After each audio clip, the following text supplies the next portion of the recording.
Bon, bonjour. Moi, je m'appelle Anna Scoté. J'ai 19 ans. Oui, je suis étudiante aussi à l'UGA. J'ai grandi dans une famille chrétienne et j'allais à l'église tous les dimanches avec ma famille. On m'a toujours appris l'importance que Dieu devait avoir dans ma vie et l'importance de la prière et de la lecture de la parole. Et je priais souvent, étant plus petite.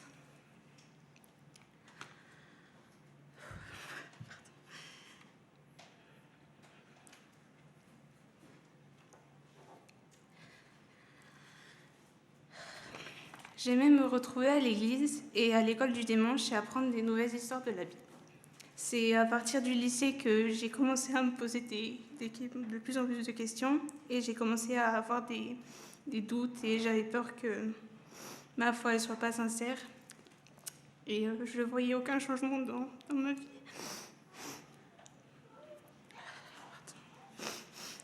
Et c'est à une époque où je ne voyais pas les conséquences du péché sur ma vie et je pensais que j'étais une bonne personne. Et je me disais que je péchais pas tant que ça et que ça allait.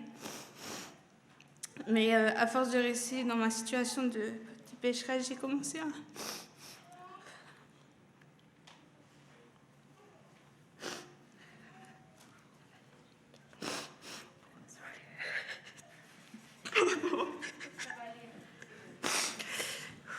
Pardon.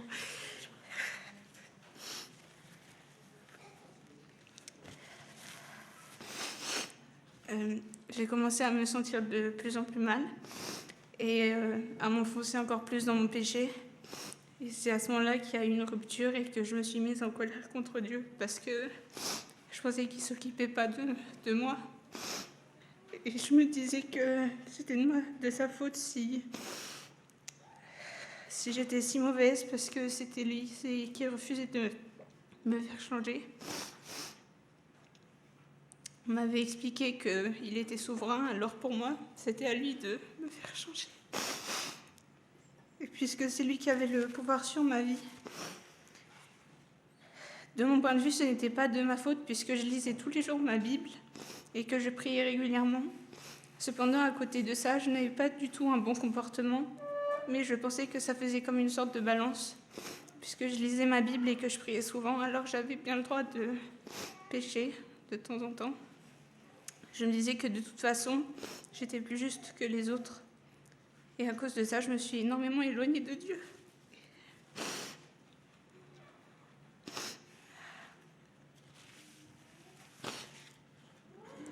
Et pendant cette longue période, j'ai vécu ma vie sans me soucier de lui. Et j'étais orgueilleuse et je pensais que j'avais pas besoin de lui, de toute façon.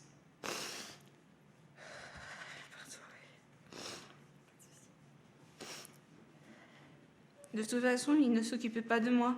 Alors pourquoi moi je devrais m'occuper de lui?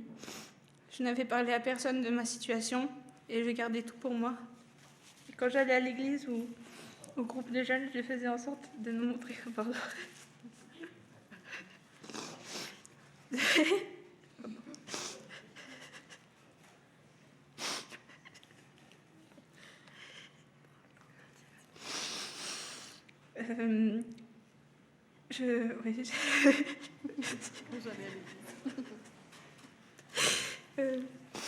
Au groupe de jeunes, je faisais en sorte de ne montrer à personne mon mal-être intérieur.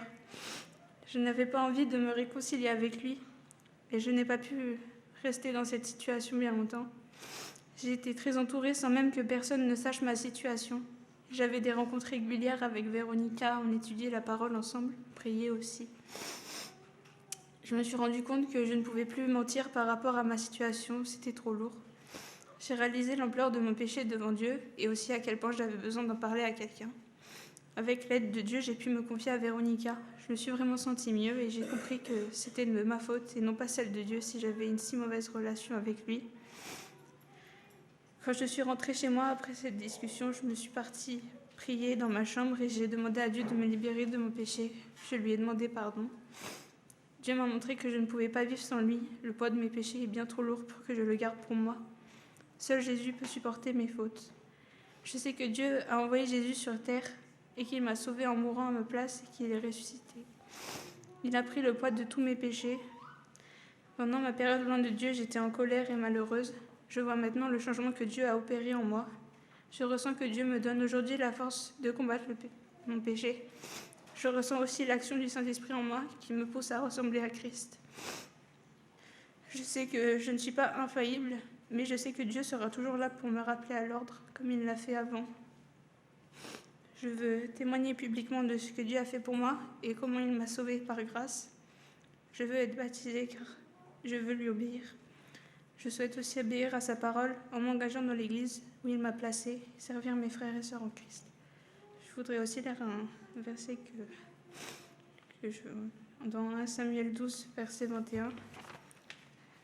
Ne vous détournez pas de l'Éternel, car cela reviendrait à suivre des choses sans valeur qui ne peuvent apporter ni profit ni délivrance parce qu'elles sont elles-mêmes sans consistance.